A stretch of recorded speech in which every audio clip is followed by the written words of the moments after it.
possible for her to travel again. Being the big sister, she says, I had to put in my 2 cents worth at your memorial service to celebrate your life.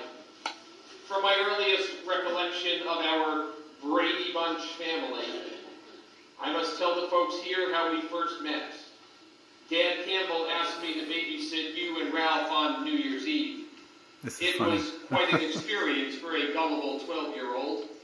You and Ralph would play hide and seek all night long. I was concerned you might get hurt, and since I couldn't control your activity, I decided to call Dad to come home early.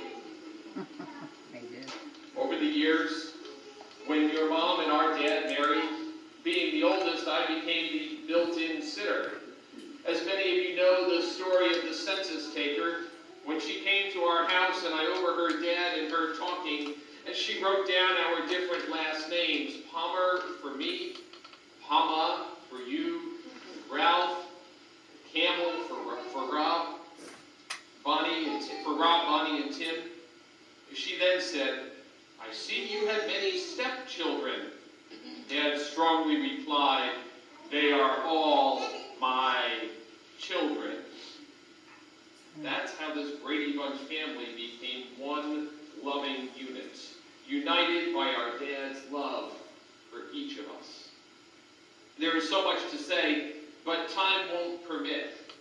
One last thing, many of you may not know, in a family of 6 children, there are many different opinions. Well, Ed and I were the vocal ones in our family, especially in our political views. Mine being conservative, and Ed would tell me he was more independent. I'd email him stuff, and he would send me back a full-page dissertation.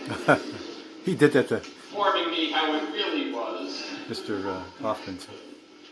But Ed would always end with, you know I love you dearly, sis. Words I will always treasure.